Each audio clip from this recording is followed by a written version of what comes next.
welcome to the Samara Players presentation of Hey, Jay. I can see. I can't see. I can't see it. No, I know that, but I gotta say the guy's name, man. A.R. Gurney's Love Letters.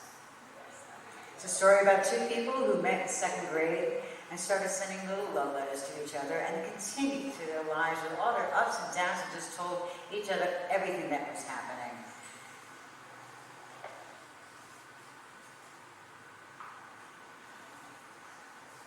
It was first done in New Haven, Connecticut in 1989 by such actors as like Dick Van Dyke and Mary Tyler Moore,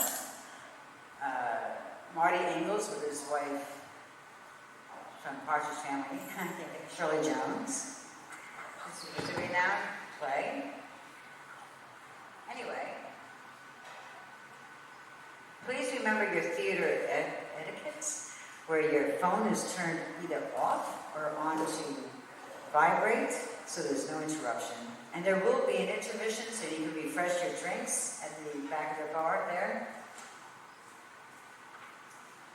Before I say the last thing, I have a set of keys up here as well that somebody laid down on the table back there. If these are your keys, come find me. Okay? So please sit back, relax, and enjoy the Samara Players presentation to Love Letters.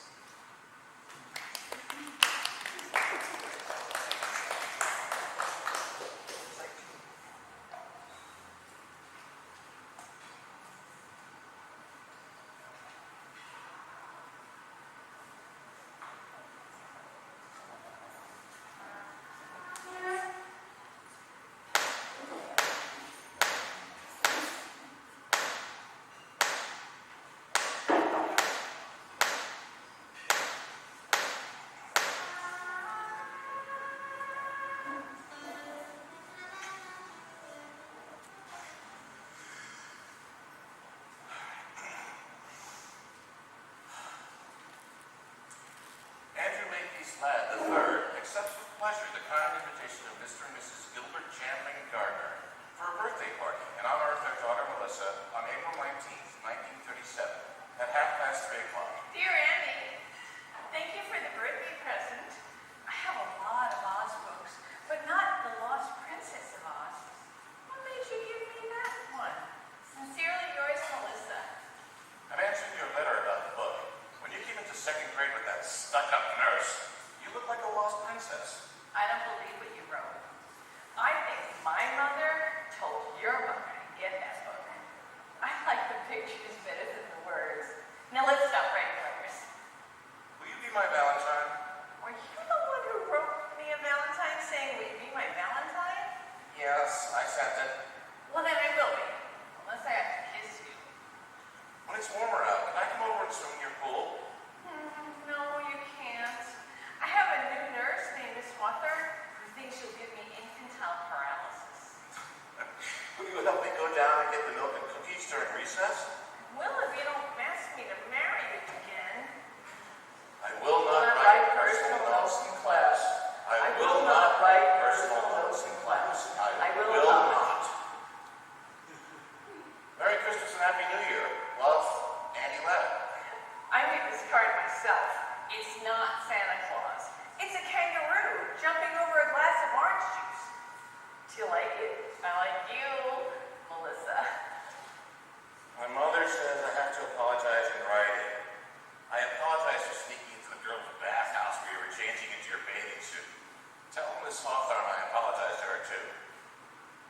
Here's a picture I drew of you and me without our bathing suits on. Guess which one is you? Don't show this to anyone. I love you. Here's a picture of Miss Hawthorne without her bathing suit on. You can't draw very well, can you? Thank you for sending me the cactus plants stuck in a little donkey. I've gotten lots of presents here in the hospital, and after I thank you notes for everyone. I hate it here. My throat is sore all the time for where they cut out my tonsils. They give me lots of ice cream, but they also take my temperature the wrong way. Merry Christmas and Happy New Year. Why did they send you to another school this year? Merry Christmas. They think I should be with all boys. You made me promise to send you a postcard. This is it. You're supposed to write personal notes on the back of postcards. For example, here are some questions to help you think of things to say. Do you like Lake Saranac? Is it fun visiting your grandmother? Are your parents really getting divorced? Can you swim out into the deep part of the lake, or does Miss Hawthorne make you stay in the shallow part where it's all roped off? Is there anybody there my age? I mean, boys. Please write answers to all these questions. No, no, yes, yes, no. Dear Melissa, remember me, Andy Ladd? They sent me to a camp so we could be with all boys again. This is quiet hour, so we have to write home, but I've already done that, so I'm writing you. There's a real Indian here named Iron Crow who takes us on nature walks and teaches us 6 new plants a day. This is okay, except you forgot about poison ivy. I won the backstroke, which gives me 2.5 gold stars. If I get over 50 gold stars by Parents' Day, then I win the leadership prize, which is what my father expects of me. I'm making a napkin ring in shop, which is worth 4 stars, and which is either for my mother or for you. I hope you write me back, because when the mail comes every morning, they shout out our names, and we need to walk up and get a letter from a girl. Help me! Oh, yikes! I can't write letters. It took me hours just to write Dear Andy. I wrote my father because I miss him so much, but to write a boy? Hells bells and Oriental smells. I'm sending you this picture I drew of our cat instead. Don't you love his expression? It's not quite right, but I had tried 3 times. I drew those jiggly lines around his tail because sometimes the tail behaves like a completely different person. I love that tail. There's a part of me that feels like the tail. Oh, and here's some bad news. My mother's gotten married again to a man named Hooper McPhail. Help! Let me out of here! I like the cat. Is that the cat you threw in the pool that time when we were playing over at your house in the 3rd grade? No, it's another different cat entirely. This is a dumb Halloween card and wouldn't scare anyone. But I'm really writing about dancing school. My parents said I have to go this year, but I don't see why I have to. I can't figure out why they keep sending us away from girls and then telling us we have to be with them. Are you going to dancing school also? Just write yes or no, since you hate writing. Yes. Dear Mrs. McPhail, I want to apologize to you for my behavior in the back of your car coming home last night from dancing school. Charlie and I were just goofing around, and I guess it just got out of hand. I'm sorry you had to pull over to the curb, and I'm sorry we tore Melissa's dress. My father says you should send me the bill, but I'm going to pay for it out of my allowance. Dear Andy, Mommy brought your letter up here to Lake Placid. She thought it was cute. I thought it was dumb. I could tell your father made you write it. You and I both know that the fight in the car was really Charlie's fault. And Charlie never apologized. Thank God. That's why I like him, actually. As for you, you shouldn't always do what your parents say. Andy, even if in dancing school you're always doing just the right thing all the time, you're a victim of your parents sometimes. That was why I picked Charlie to do the rumba with me that time. He at least hacks around sometime. I'm enclosing a picture I drew of a dancing bear on a chain. That's you, Andy. Swear sometimes. I know it seems jerky, but I like writing, actually. I like writing compositions in English. I like writing letters. I like writing you. I wanted to write that letter to your mother because I knew you'd see it. So it was like talking to you when you weren't here, and when you couldn't interrupt, hint, hint. My father says everyone should write letters as much as they can. It's a dying art. He says letters are a way of presenting yourself in the best possible light to another person, and I think that too. I think you sound too much like your father, but I'm not going to argue by mail. Anyway, skiing's too sorry you broke your leg. Mommy says I broke it purposely because I'm a self-destructive person and went down Whiteface Mountain without asking permission.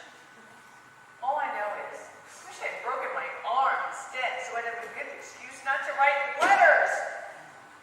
I'm enclosing a picture I drew of the bedpan. I'm serious. Don't you love its shape? Andrew M. Lamb III accepts with pleasure the kind invitation of Mrs. R. Ferguson Brown for a dinner in honor of her granddaughter Melissa Gardner before the Children's Charity Ball. I'm writing this letter because I'm scared if I called you up I'd start crying right on the telephone. I'm really mad at you, Andy. Don't you know that when you're invited to a dinner before a dance, you're supposed to dance with the person giving it at least twice? And I don't mean my grandmother either. That's why they give dinner parties, so people get danced with. I noticed you danced with Ginny Waters, but you never danced with me once. I just think that's rude, that's all. Straighten up and fly right, Andy. How do you expect to get anywhere in life if you're rude to women? Nuts to you, Andy. And that goes double on Sunday. I didn't dance with you because I've got a stretched groin. If you don't know what that means, look it up sometime. I was going to tell you in person, but I got embarrassed. I stretched it playing hockey last week. The only reason I dance with Ginny Waters is she takes tiny steps, but you always make me do these big spins, and we could have gotten into serious trouble. I tried it out at home with my mother first, and it hurt like hell. That's why I didn't dance with you. I'm using a heating pad now, and maybe we can dance next week at the junior assemblies. I don't believe that hockey stuff. I think Ginny Waters stretched your groin. And next time you cut in, I'm going to stretch the other one. Oh, you obviously don't know what a groin is. Well, you obviously don't know what a joke is. Merry Christmas and Happy New Year. Guess what? I'm going to a psychiatrist now. My mother says it will do me the world of good. Don't tell anyone, though. It's supposed to be a big secret. Merry Christmas and Happy New Year.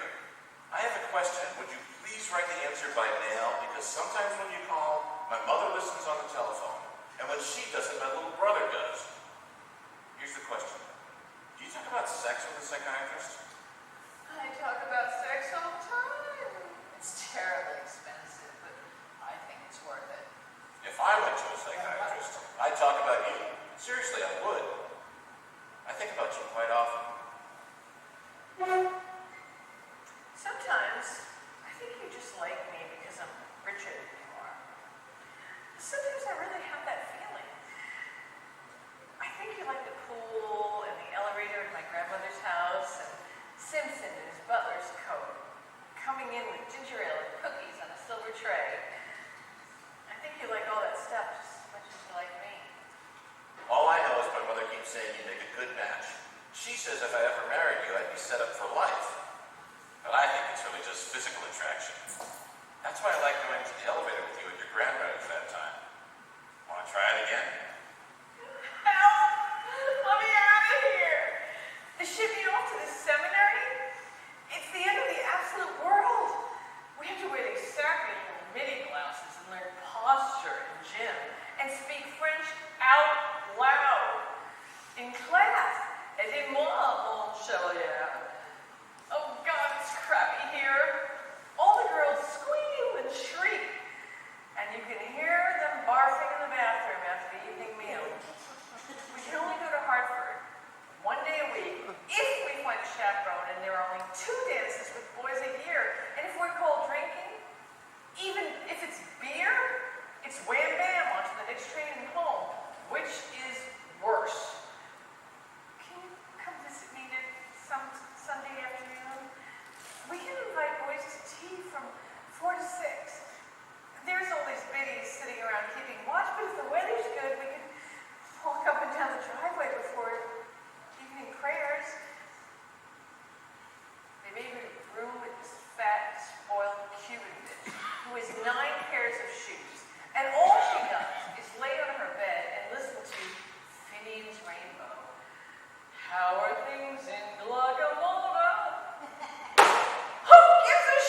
Cooper McPhail.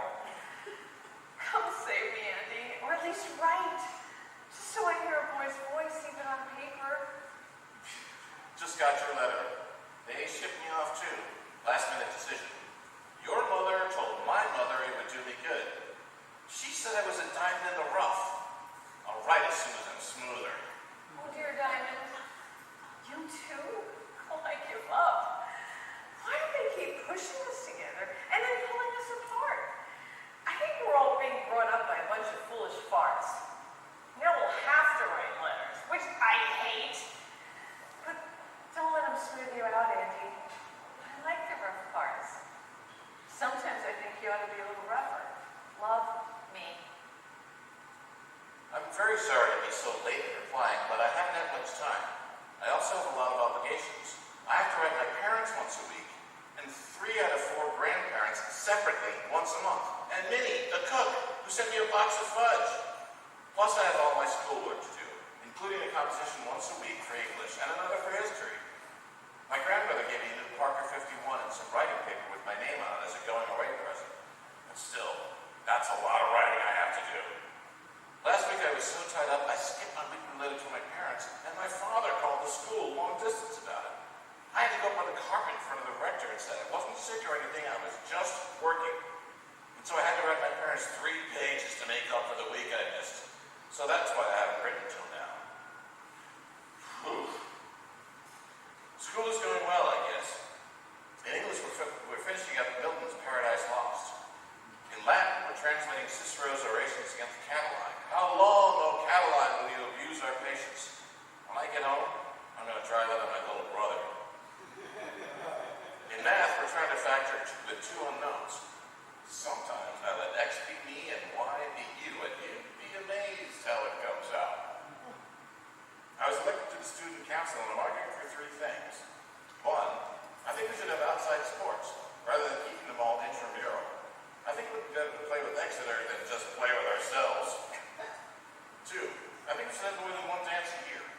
I think female companionship should be healthy occasionally, even for younger boys.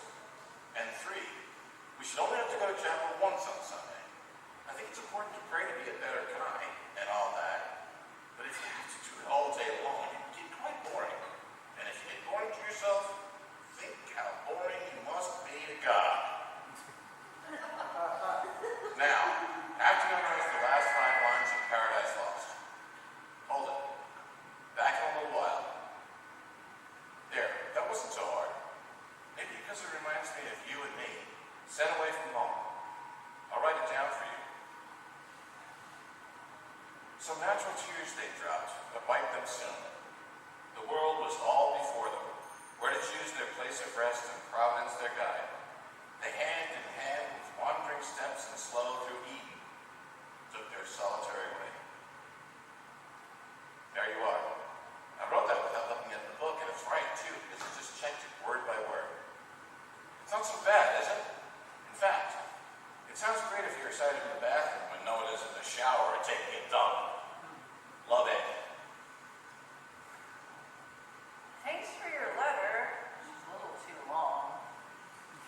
I guess you have a lot of interesting things to say, Andy, but some of them are not terribly interesting to me. I want to hear more about your feelings. For instance, here are my feelings. This place stinks. But I don't want to go back home because Cooper McPhail stinks. And I haven't heard of another boarding school that doesn't stink, which means that life stinks in general. Those are my feelings for the week. Write soon, love me. One feeling I have almost all the time is I miss my dog, Porgy. Remember him? Our black cocker who peed in the vestibule when you patted him when you came back to our house after the skating party? I miss him all the time. Some of the masters up here have dogs, and when I pat them, I miss Porgy even more. I dream about him. I wrote a composition about him for English called Will He Remember, and I got a 96 on it. It was about how I remember him, but will he remember me? I have a picture of him on my bureau right next to my parents. By the way, could I have your picture too? Here's a picture of me taken at the Hartford bus station. Also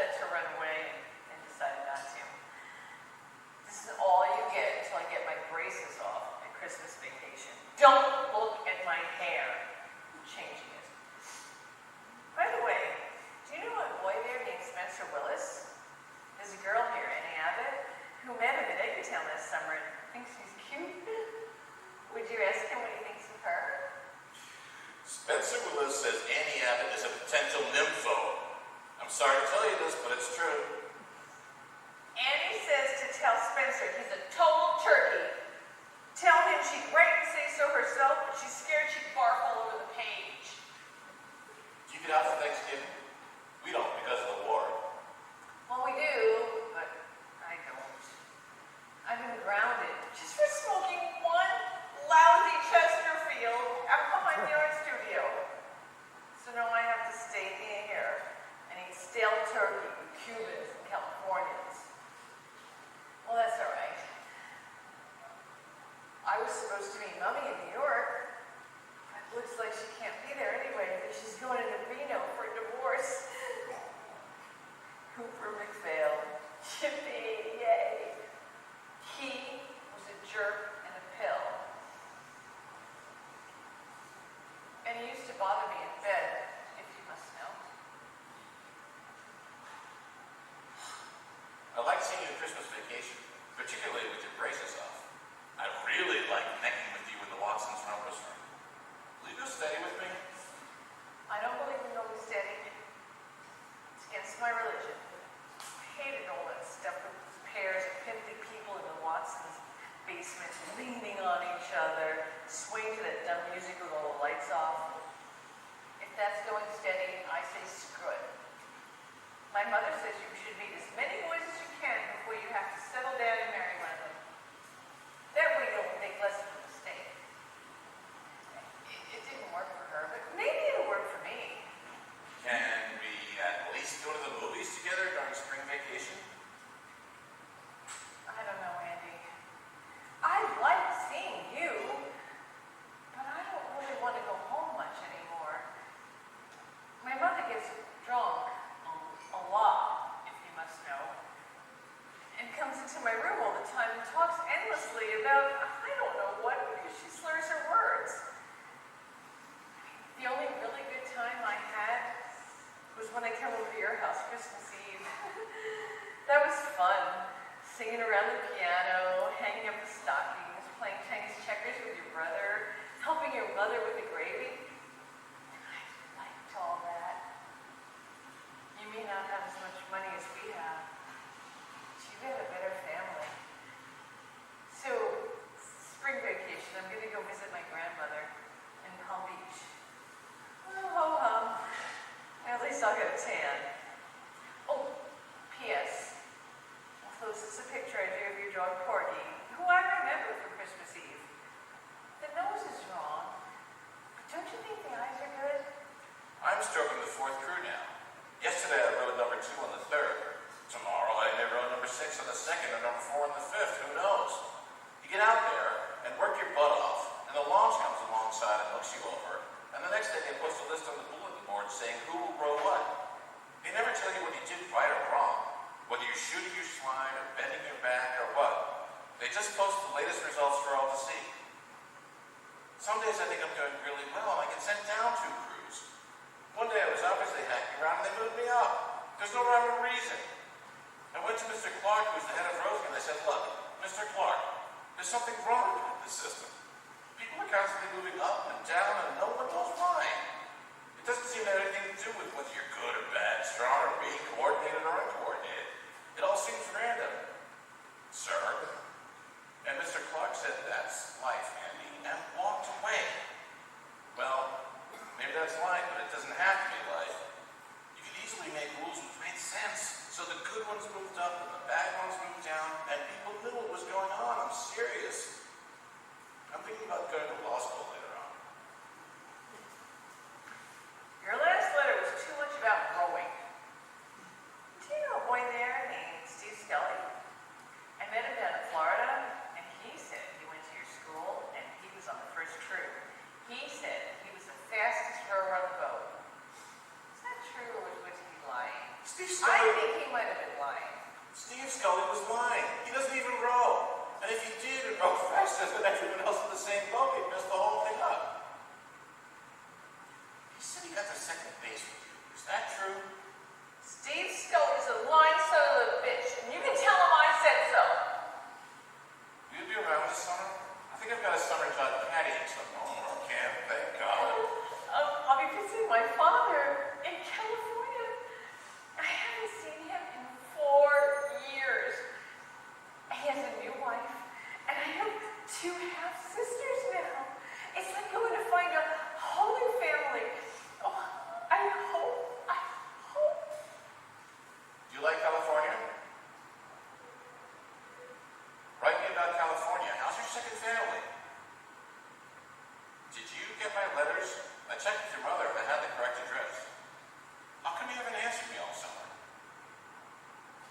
school now, but were things okay with you? Did you get my letters out in California, or do you have a wicked stepmother who confiscated them? I don't want to talk about California. Ever. For a while, I thought I had two families. Now I know I don't really have any. Very lucky, Andy. You don't know it, but you are. But maybe I'm lucky too. I was talking to Mrs. Wadsworth, who comes in from Hartford to teach us art. And she says I have a real talent, both in drawing and in painting. And she's going to try me out in pottery as well.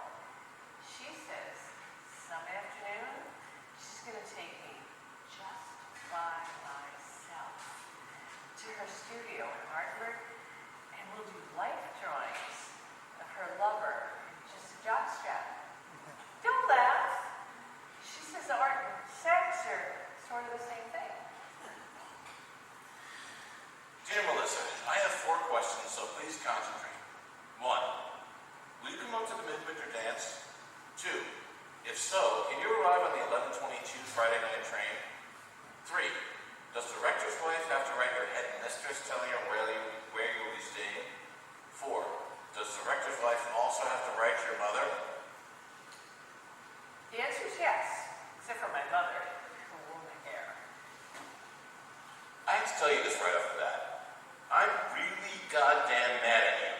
I invite you up here for the only dance my class has been able to do since we got here. I meet you at the train and buy you a vanilla milkshake and bring you out to school in a taxi. I score 2 goals for you during the hockey game the next afternoon. I buy you the $8 gardenia corsage and I make sure your dance card is filled with the most regular guys in school, and then what happens? I now hear that you sneaked off with Bob Bartram during the Vienna Waltz and necked with him in the coat room. I heard that from 2 guys. And then Bob himself brought it up yesterday at breakfast. He says he French kissed you and touched both your breasts. I tried to punch him, but Mr. Enbody restrained me. I'm really sore, Melissa. I consider this a betrayal of everything I hold near and dear. Particularly since you wouldn't hardly even let me kiss you goodnight after we had cocoa at the rector's. And you know what I'm talking about, too, so don't expect any more letters from me. Or any telephone calls either during spring vacation. Sincerely yours. Sorry. I am. I hate that Bob Bartram. I hated him even when I necked with him. I know you won't believe this, but it's true. You can be attracted to someone you hate. Well, maybe you can't, but I can. So all right, I necked with him, but he never touched my chest. And if he says he did, he should be strung up by his testicles. You can tell him that for me. At breakfast. Anyway, I got carried away, Andy, and I'm a stupid bitch, and I'm sorry. I felt so guilty about it that I didn't want to kiss you after the cocoa. And besides, Andy, how do I say this? With you, it's different. You're like a friend to me. I've never had a brother, and I don't have too many friends, so you're both Andy.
art teacher.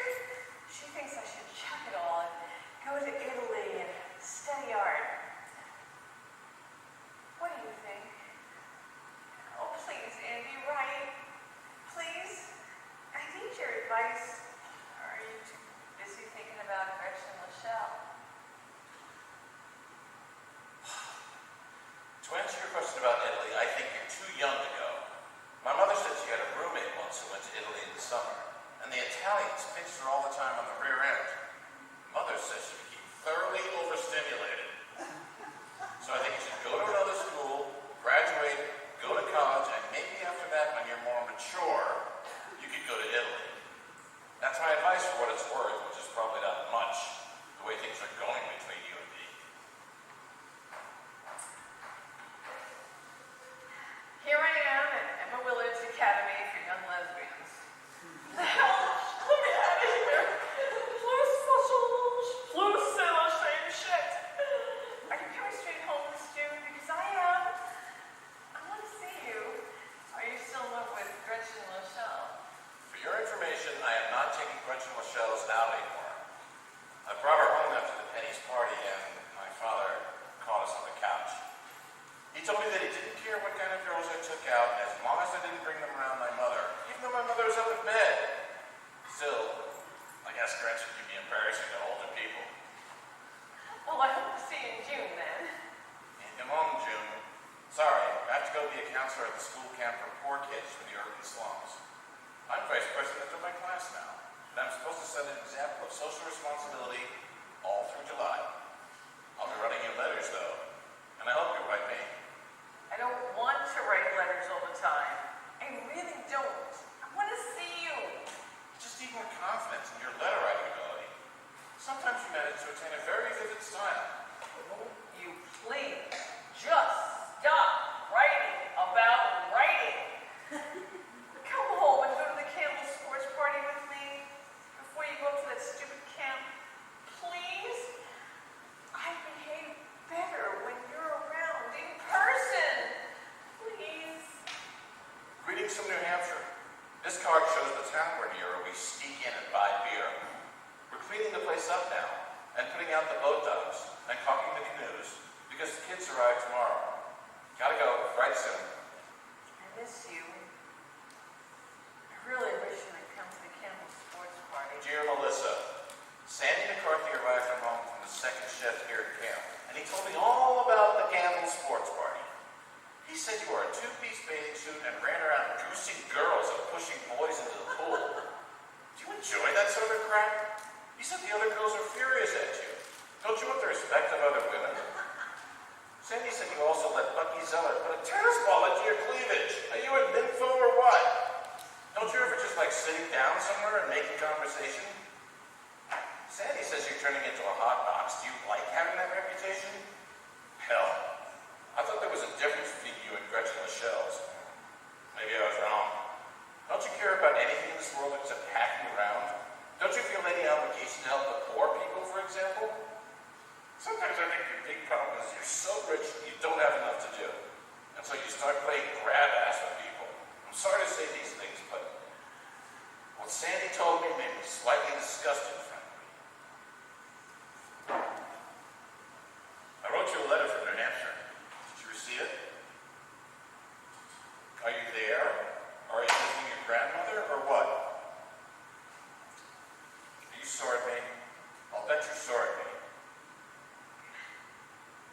I'm sorry. I apologize. I'm a stuffy bastard sometimes, aren't I? The hell with you then. Oh, big tough Andy using four little words like half. Screw you. Oh, don't you wish you could? Everyone else seems to be. Don't believe everything you read in the papers. Dear Andrew Makepeace, lad, the turd. Just want you to know you hurt me very much. I just want you to know that. Now just leave each other alone for a while, all right? All right. Dear Melissa, my mother wrote me that your grandmother had died. Please accept my deepest sympathies. Thank you for your note about my grandmother. Loved her a lot, even though she could be a bit boring. Could Congratulations on getting into Briarcliff. I hear it's great. Thank you for your note about Briarcliff. It's not great, you know it. But it's a total pit. It's close to New York, and I can take the train in and take John at the Institute 3 times a week. And in 2 years, if I stick it out, Mommy's promised that I can go live in Florence. I hope you like Yale. Would you consider coming to the Yale-Dartmouth game Saturday, October 28th? I'll be there. Oh, damn. I'm sorry, Melissa, I have to cancel. My parents have decided to visit that weekend, and they come first, according to them. My mother said she'd love to have you with us, but my father thinks you can be somewhat distracting. You and your parents. Let me know when you decide to grow up. How about the Harvard game, November 16th? Do you plan to grow up at the Harvard game? Give me a chance. I might surprise you. Alright.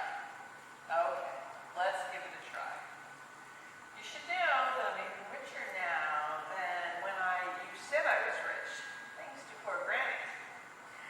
I plan to drive up in my new red, very sleek convertible and sit there, stark naked, honking my horn and drinking champagne and flashing all freshmen. Okay. Here's the schedule. We'll have lunch at Calhoun around noon, then drive out to the game. Then there's a sea breeze party at the Fence Club afterwards, and an eggnog brunch at St. Anthony's the next day. I'll reserve a room for you at the Taft or the Duncan. Probably the Taft, since the Duncan is a pretty seedy joint. Better make it the Duncan. I hear the Taft is loaded with parents all milling around the lobby, keeping tabs on who goes up in what elevator. Can't wait until the 16th. The Duncan it is. Hubba hubba, good year rubba.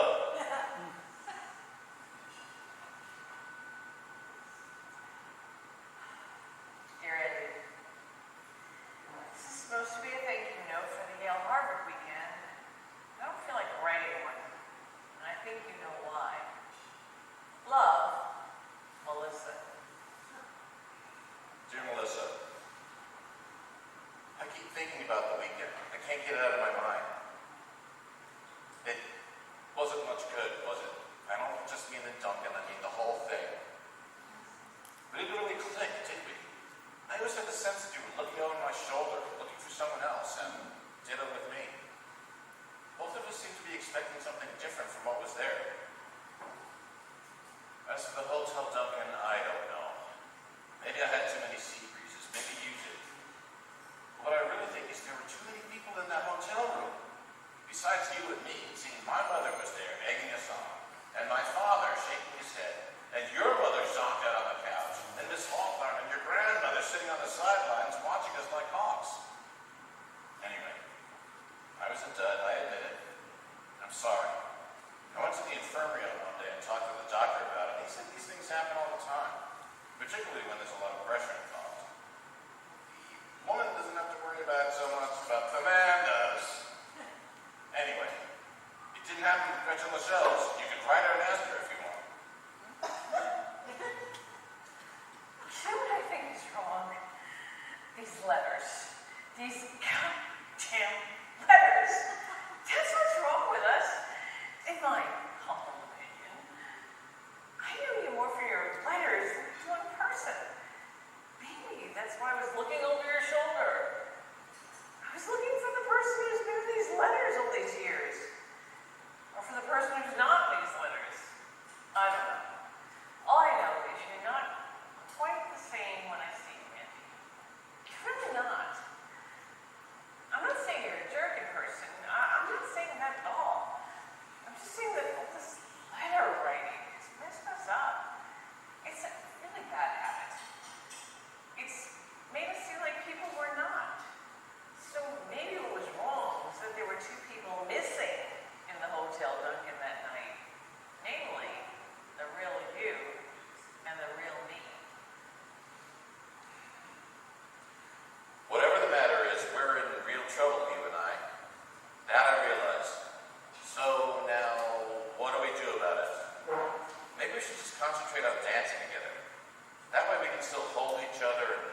together and get very subtly sexy with each other and not have to deliver the goods all the time, if you know what I mean. Come to think of it, maybe that's why they sent us to dancing school in the first place. Maybe that's why dancing was invented. At least we should stop writing letters for a while. You could start telephoning me, actually. Here's our dorm number. Wilson 12486. I hate talking to you on the telephone. Yours is in the hall, and ours is right by the college dining room. People are always coming and going and making cracks. Telephoning is not letter writing at all. I called the telephone company, and they put a private phone in my room. Rogers 22403. It's not expensive, but at least we can talk. The reason I'm writing is because your phone's always busy, or else ours is, and I can't afford a private one. Maybe we should just start writing letters again. No, please. Now order that telephone. I'll lend you the dough. Just think about it. You can talk back and forth and hear someone's real voice and get to know someone in life rather than on writing paper, for God's sake. Now get that phone, please. I'm writing because when I telephone, you just hung up on me. One thing about letters, you can't hang up on them. Well, you can tear up letters, though. Enclosed are the pieces. Send them to Angela Atkinson at Sarah Logan. What the hell is the matter? I hear you're now writing long letters twice a week to Angela Atkinson. That's what's the matter. Okay, here goes. The reason I'm writing Angie Atkins is because I just don't think I can stop writing letters, particularly to girls. As I told you before, in some ways, I feel most alive when I'm holed up in some corner writing things down. I pick up a pen, and almost immediately everything seems to take shape around me. I love to write. I love writing my parents because then I become the ideal son. I love writing essays for English because then I am for a short while a true scholar. I love writing letters to the newspaper, notes to my friends, Christmas cards, anything where I have to put down words. I love writing you most of all. I always have. I feel like a true lover when I'm writing you.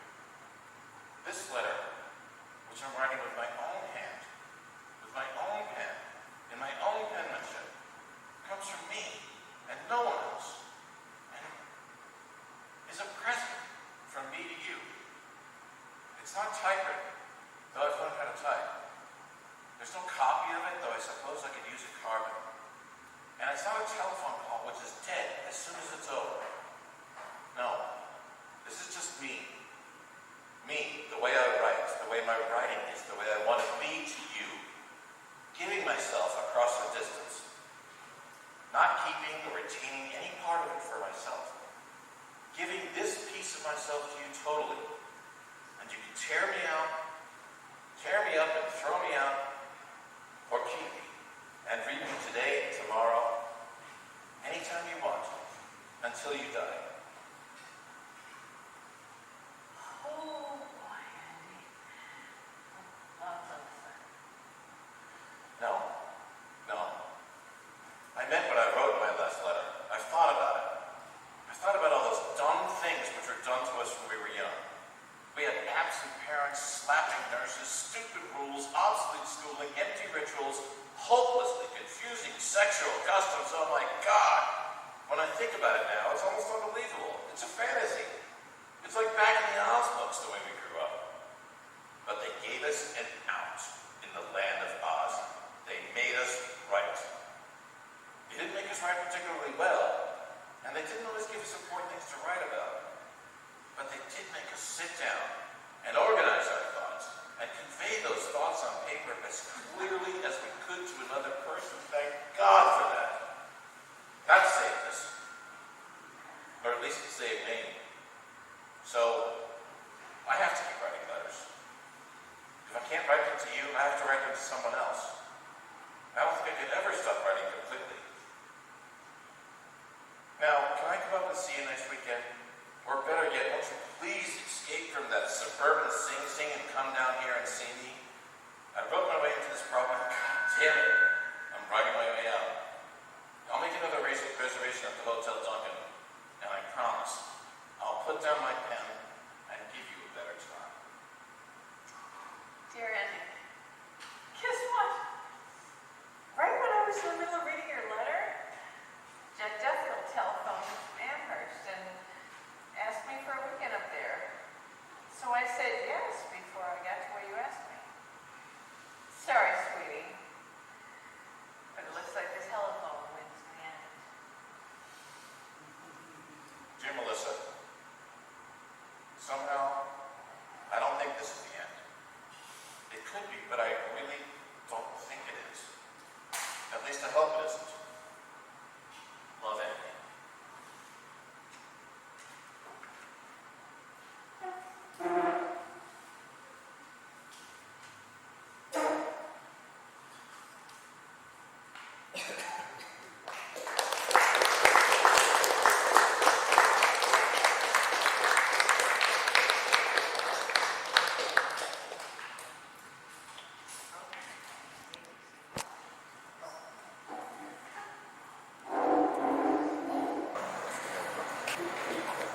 Talk about it anymore.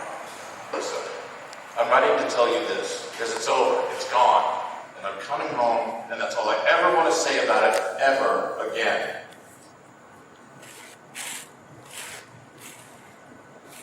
Mr. and Mrs. Darwin H. Cobb announced the birth of their daughter, Francesca. Many congratulations on the baby. Harvard Law School yet, and getting all stuffy and self-important.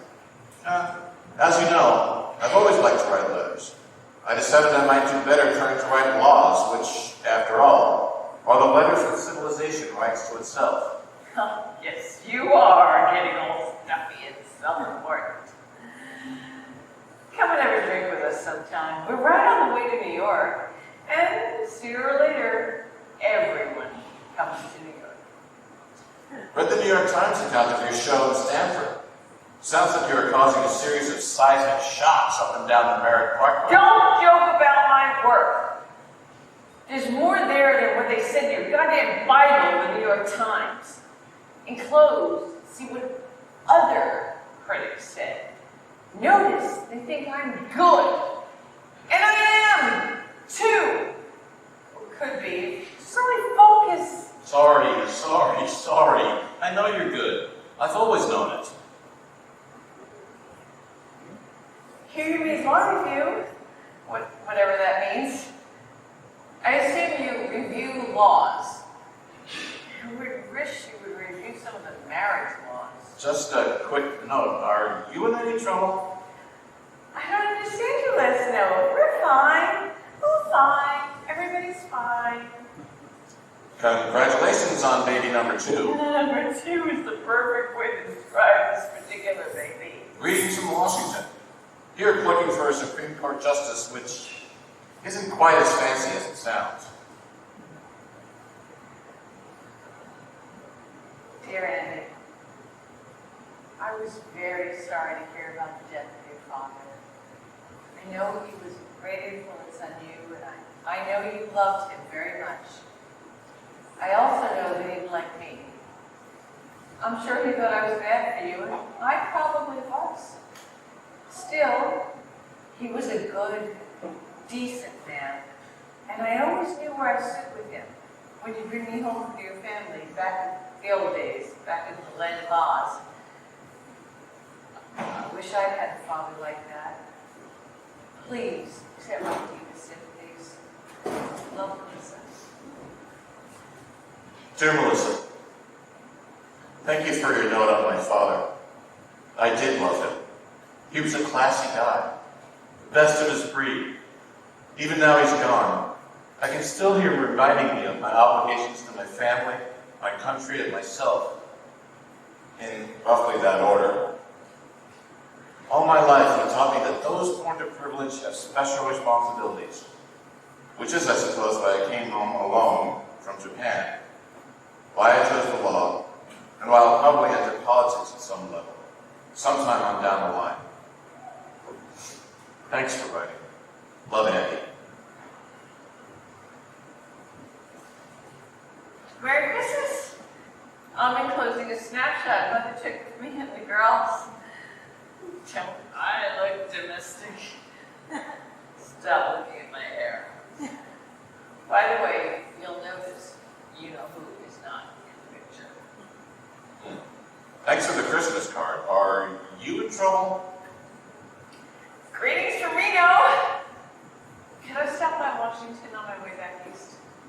Let me know when you're coming. You can meet Jane. Jane? I'm going out with a great girl named Jane. Melissa Gardner-Cobb regrets that she will be unable to accept the kind invitation of... Dear Melissa, had to add my 2 cents worth to Jane's thank you note for the wedding present. Guess who was jealously peeking over my shoulder to make sure this isn't a love letter. First of all, thanks for the present, whatever it was. Ah, a tray. I am now told it was a tray. A hand-painted tray. Hand-painted by you, I'll bet. Anyway, thank you. I hope all goes well with you, as it does with us. We'll be moving to New York in the fall. I've got a job with one of those high-powered law firms. It will probably be stuffy as hell for a while, but I'll learn the ropes. Besides, it's in my home state. It might be a good jumping-off place for something political a little way down the line. We both want you to come to dinner once we're settled in. And don't say you never come to New York. Sooner or later, everyone comes to New York, as someone once wrote me long, long ago. Merry Christmas from us to you. Where are you these days? Happy birthday. See, even a married man never forgets. Get well soon. Mother wrote me that you had some difficulty. I hope it's not serious, and by now you're feeling fine. I can't remember exactly what 1 dozen red roses are supposed to say, but here they are, and I hope they say, cheer up.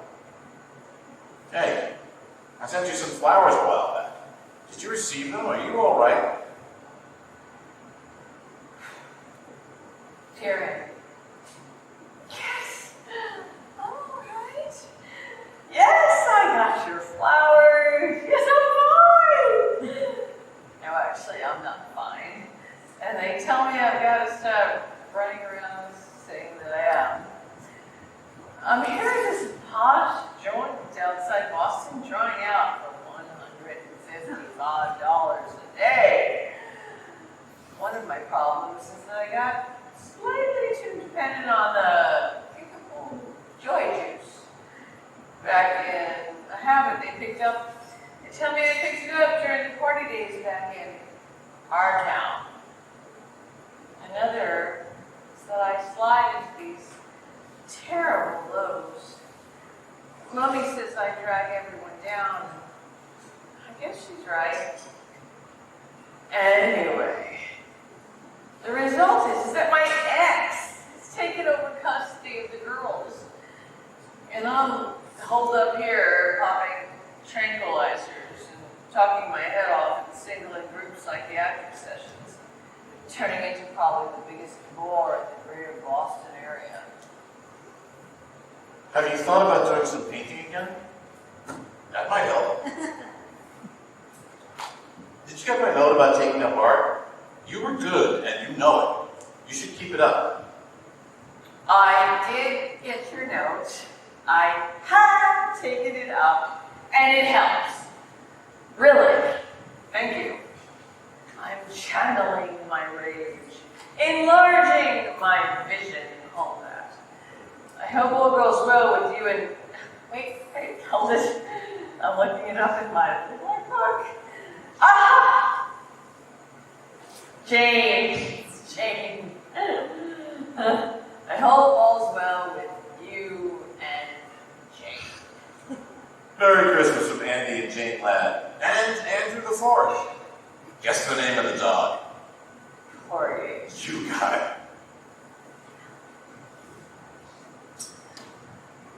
Oh, Merry Christmas from San Antonio. I'm trying the Southwest. I can see the most incredible shapes from my bedroom window. And there's also a pretty incredible shape down else sleeping in my bed. Season's greetings from the Ladd family. Mother wrote you were planning to get married again. I was. I did. I'm not now. Donna Rhodes from the Callister announced the appointment to partnership of Mr. Andrew M. Ladd III. Dear Andy, now that you're such a hotshot lawyer, could you help me get my children back? Derwin hardly lets me near them, and when he does, they act like I have some kind of contagious disease. I wasn't much of a mother, but maybe I could improve if I just had the legal responsibility. Better stay out of this one. Our past connections, conflict of interest. Hello from Egypt. I'm trying to start again in the cradle of civilization. Christmas greetings from the Ladd. Andy, Jane, Drew, Nicholas, and Ted. And, of course, Porgy. I'm thinking about moving to Los Angeles. Do you know anyone in Los Angeles? Does anyone know anyone in Los Angeles? Joy to the world from all the Ladds. Note our new address. Merry Christmas. Hey, you. What's going on? Just when I decide to move to New York, I see you scampered off to the suburbs. I find the suburbs generally safer. Chicken. Mother wrote that you won some important election for the Republicans. I'm terribly disappointed. I love all politicians, but I find Democrats better than that. I'm a liberal Republican with a strong commitment to women's rights. Doesn't that count? Depends on your position. Paintings and drawings by Melissa Gardner. The Hastings Gallery, 422 Broadway, March 18th through April 30th. Opening reception, March 20th, 6 to 8 p.m. Note I've gone back to my maiden name. That's a laugh. Got your announcement for your new show. Good luck. P.S. I'd love to have one of your paintings. We could use a little excitement on our living room walls. Seriously. What would one cost? Come to the show and find out. Never made your show. Sorry. Things came up. Chicken again. You're right. Actually, it's just as well. I'm going through what the critics call an anarchistic phase. They say I'm dancing on the edge of the abyss. You'd better stay away. I might take you with me when I fall. Dear friends, Jane tells me it's about time I took a crack at the annual Christmas letter, so here goes. Let's start at the top with our quarterback, Jane herself, who never ceases to amaze us all. Not only has she continued to be a superb mother to our 3 sons, but she is now well on her way to completing a full-fledged master's degree in art administrations at SUNY Purchase. We're also proud of all 3 boys. Young Drew was soccer captain at Exeter last fall and hopes to go on to Yale. Nicholas, our rebel in residence, has become a computer genius in high school and has already received several tantalizing offers for summer jobs from local electronics firms. Ted, our last, but in no way our least, now plays the clarinet in the school band at Dickinson Country Day. We recently bought the family summer place for my brother and sister and hope to spend as much time as we can there, gardening, relaxing, and as the boys say, generally vegging out. I've enjoyed very much serving on the state legislature. We proposed and written a number of bills, and we've won some and lost some. All my life I've had the wish to do something in the way of public service, and it has been a great pleasure to put that wish into practice. Jane and the boys join me in wishing each and all of you a happy holiday season. Dear Andy, if I ever get another one of those dripping Xerox Christmas letters from you, I think I'll invite myself to dinner out at your dirty little house for dinner. And when you're all sitting there eating terribly healthy food and discussing terribly important things, and generally congratulating yourselves on all your accomplishments. I think I'll stand up on my chair and turn around and move the whole fucking family. Right. It was a slow letter, and I apologize for it. Jane normally writes it, and it sounds better when she does. I always felt better writing with just one person at a time, such as you. I guess what I was really saying is that as far as my family is concerned, we're all managing to hold our heads above water in this tricky world. Jane and I have had our problems, but we're comfortable with each other now. And the boys, for the moment, are out of trouble. Mickey seems to be off drugs now, and Ted is getting help on his stand-up. Porky Jr., my old Concord, died, and I miss him too much to get a replacement. I'm thinking of running for the Senate next fall if O'Hara retires. What do you think? I'd really like your opinion. If you decide to answer this, you might write care of my office address. Jane has a slight tendency towards melodrama, particularly after she got a hold of her last little note. Oh, the Senate yet. I should have known. Oh, Andy, just think. Once again, you can be with all boys. Well, hell, go for it if you want. He'll be an image of righteousness and rectitude in our God-forsaken land. Or maybe it's just me that's God-forsaken these days. The Honorable Andrew M. Ladd III wishes to express his thanks for your generous donation to a senatorial campaign. You said too much, Melissa. You didn't need to. Greetings from Silverhill. Slight reduction in the liquor department. They say it's in the genes. Lord knows my mother has the problem, and my father too in the end. Anyway, I'm working on it. Darwin is being a real shit about the girls. He's cut down on my visitation rights. So when you get to Washington, I want you to write a special law about vindictive ex-husbands banishing them to Lower Slovovia forever and ever. Amen. Season's greetings from Senator and Mrs. Andrew M. Ladd and family. Season's greetings, indeed. Is that all you can say to me after 40 years? I'm warning you, Andy. Keep that shit up, and I swear I'll come down and move the whole Senate. Sorry. My staff sent that out. Merry Christmas, old friends. How are you? Where are you these days? Living in New York. Alone for a change. But the question is, who am I these days? That's a toughie. I keep thinking about that strange old world we grew up in.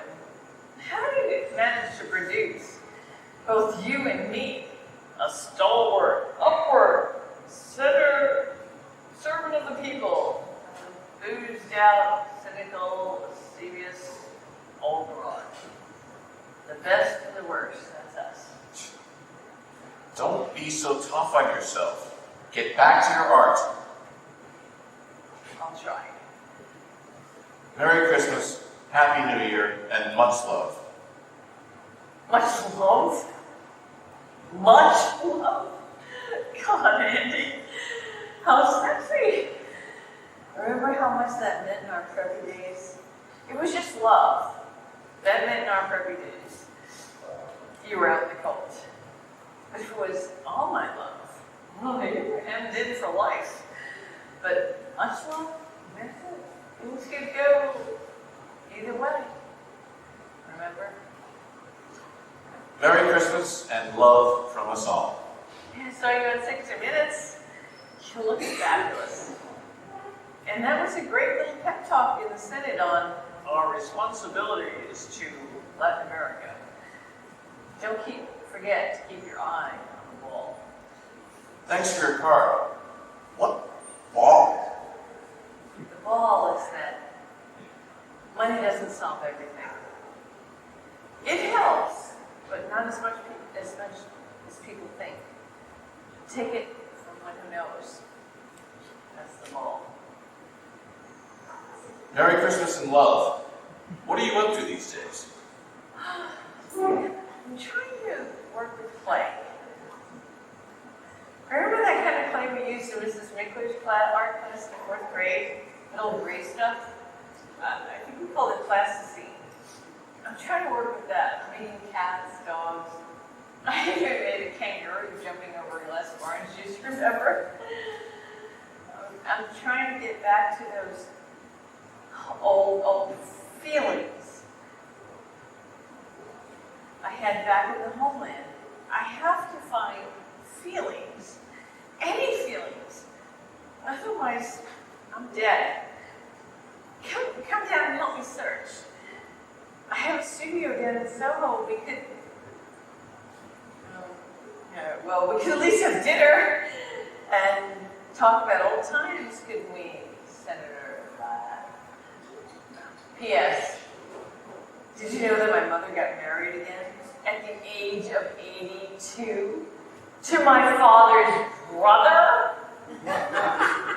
So now you have to call her Mrs. Gardner again. Just like the old days. The wheel seems to be coming around full circle in tent. A quick note on the way to the airport. When you write, put "Attention Mrs. Walpole" on the envelope. She's my private secretary. I've alerted her, and she'll pass your letters directly to me. Otherwise, the whole office staff seems to get a peek. In haste. I'm having a show opening January 28th through February 25th. Won't you come? I'd love to have you see what I've been up to. Maybe it'll ring a few bells.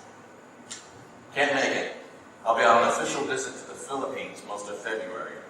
Then a week spring skiing at Stowe with the boys. Good luck. How did the show go? I haven't heard from you. Tell me about the show. I want to hear from you, please. The show stayed. The crowd hated it. The critics hated it.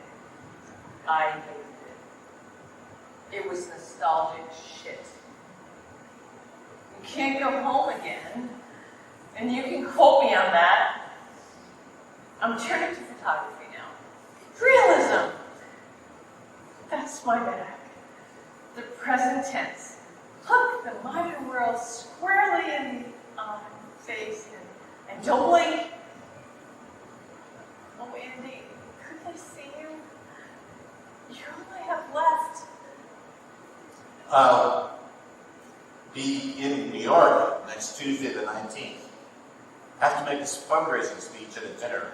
I could stop by your place afterward. I'll be there all evening. Red roses. This time I think I know what they mean. All I know is that after last night, I want to see you again. Any chance of any further fundraising coming up in the near future? Mrs. Walpole, are you there? Are you delivering the mail?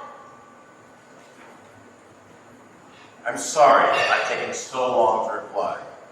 I've been upstate mending a few fences, and then to Zurich for a 3-day economic conference, and then a weekend with Jane mending a few fences there. Darling, I'll have to ask you not to telephone the office. Every call has to be logged in, and most of them get screened by these overeager college interns who like to rush back to Cambridge and New Haven and announce to their classmates in political science that Senator Ladd is shacking up on the side. The phones simply aren't secure. At long last, the letter beats out the telephone, my love. And guess what? I'm writing this with the old Parker 51 my grandmother gave me when I went away to school. Anyway, it feels good holding this thing again. It feels good writing to you again, longhand. Forming my D's and T's the way Miss Emerson taught us so long ago. I know you've never liked writing letters, but now you have to. As for business, I plan to come through New York next Wednesday, and I'll call you from the airport if there's time to stop by. Sweetheart, I love seeing you. Come again. We'll be stopping through a week from next. Did you ever dream you'd be so good at sex? Two uptight old wasps going at it like a sail and boom. I figured 15 years went into less than that. Let's go for 100. Oh my God, come again sooner. I'm already making plans. I have to go to San Francisco to visit the girls. Can we meet somewhere along the way? I don't see how we can possibly go Some public. country inn, some deliciously seedy motel. I don't see how. I see you more than just for a few hours. Why should we have to pay? I'm getting so I think about nothing but how I can. I'm not sure I can change my whole life so Other radically. politicians have gotten divorced. Rockefeller, Reagan. Janine, the children, my particular You become the constituency. center of my life. If you left, I don't think I could. Because of the coming election, I don't see how we can. Darren, a reporter called up from the Daily News. What do I do about it? Nothing. I suppose you knew all this, but there's a crack about us in Newsweek, and Mother heard some radio talk show where they actually named names. What should I do? Go away? What? Nothing. They called Darwin, you know. They tracked him down. The son of a bitch told them that this has been going on for years. Wish it hadn't. Well, now they're telephoning. What do I say? Say we're good old friends. Friends I like. Good I like. Old, I'm beginning to have problems with. Then don't say anything. Hang on. This too shall pass. Will I be seeing you again? Better not for a while. I mean, after the election. Better lie low for a while. I miss you terribly. Better lie low. I need you, Andy. You're my anchor man these days. Without you, I'm not sure I could. Hold on now. Just hold on. Where were you? I waited 3 hours, hoping that you'd at least call. Please don't telephone. Mrs. Walpole was sick that day. I haven't seen you in over a month now. Coming election. Surely you could at least take time. If I want to be reelected, I need you. I need to be with you. I don't know if I can. the election, the election, the election.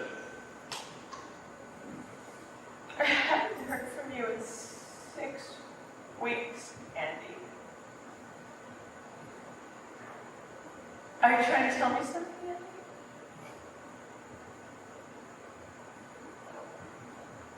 Is this it, Andy?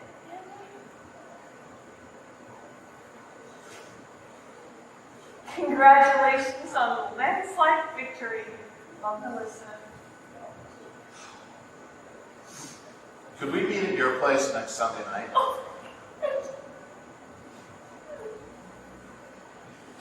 I bet that we have to talk, Melissa. I'm scared to talk. Hey, Jordan. Dearest Melissa, are you all right? That was a heavy scene last Sunday, but I know I'm right. We've got to go one way or the other, and the other leads nowhere. I know I sound like a stuffy prick, but I do feel I have a responsibility to Jane and the boys, and now, after the election, to my constituency, which had enough faith and trust in me to vote me back in despite all that crap in the newspapers. And it wouldn't work with us anyway in the long run, sweetheart. We're too old. We're carrying too much old baggage on our backs. We'd last about a week if we got married. But we can still write letters, darling. We can always do that. Letters are still our strength and our salvation. Mrs. Walpole is still with us, and there's no reason why we can't continue to keep in touch with each other in this wonderful old way. I count on your letters, Joe. I always have. And I hope you'll count on mine. Are you there? I keep putting these forward on the envelopes, but who knows? Now I may be resorting to the telephone, but all I get is your damn machine. Please, I need to hear from you. Senator and Mrs. Andrew Ladd III and family send you warm holiday greetings and every good wish for the new year. And you laugh. Is that you? Blow dry, custom tailored, and jockey trim at 55. Hiding behind that lovely wife with her heels together and her hands folded discreetly over her crotch. And is that your dog, Andy? I see you graduated to a golden retriever. And are those your sons and heirs? And oh, is that a grandchild nestled in someone's arms? God, Andy, you look like the Holy Family. Season's greetings and happy holidays and even Merry Christmas, Senator Ladd. We who are about to die salute you. Just reread your last note. What's this we who are about to die stuff? May I see you again? I want to see you again, if I may. Dear Mrs. Gardner, I seem to have lost touch with Melissa again. I wonder if you might send me... I can't even do finger painting now without freaking it up. My girls won't even talk to me on the telephone now. They say I upset them too much. In a mess of things, Andy. I've made a total ghastly mess. I don't like life anymore. I hate it. Sometimes I think that if you and I had if we just stay away, Andy, please. Arriving Saturday morning. We'll meet you at your mother's. Don't! I won't be here. I won't be here. I'll be gone, Andy. I swear. I'll be gone.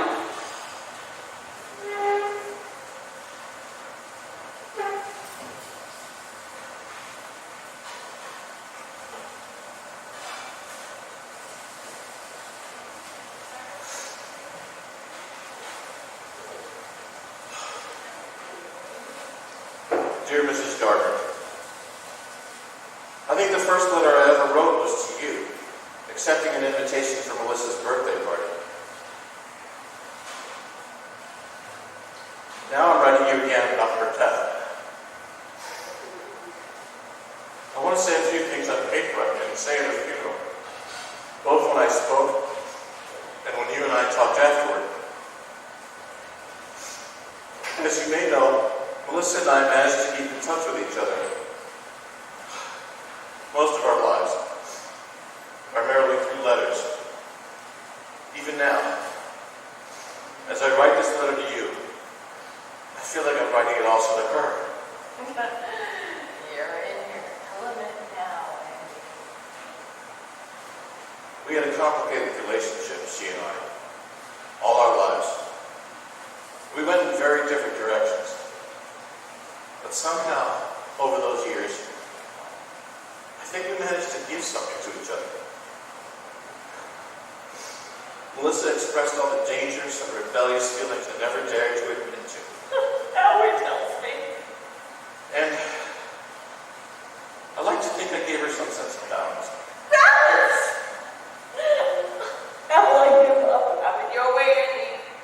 Balance. Most of the things I did in life were with her partly in mind. And if I said or did an inauthentic thing, I could almost hear her groaning over my shoulder. But now she's gone. And I really don't know how to get along without her. She'll survive it. I have a wonderful wife, 5 children, and a place in the world I feel proud of. But the death of Melissa suddenly leaves a huge gap in my life. Oh no, Andy. The thought of never again being able to write to her, to connect to her, to get some signal back from her, fills me with an emptiness which is hard for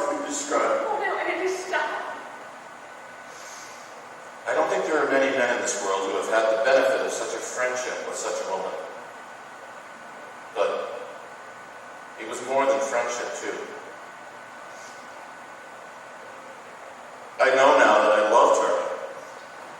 I loved her even from the day I met her, when she walked into second grade, looking like the lost princess of Oz. Oh, Auntie, please stop. I can't bear it. I don't think I've ever loved anyone the way I loved her, and I know I never will again.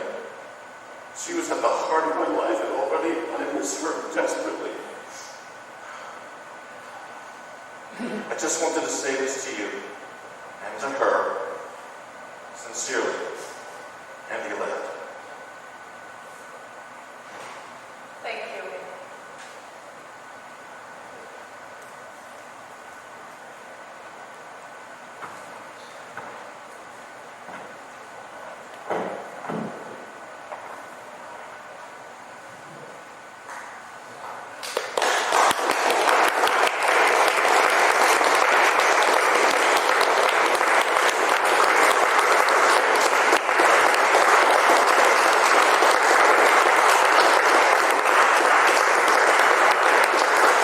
Susan and Jen. Thank you so much. Susan and Jen, fabulous love letters. Thank you so much for coming tonight. Fabulous. Thank you so much for coming tonight. I think the bar is still open if you want to get a drink and talk about what you saw tonight, and awesome night again for the Crier.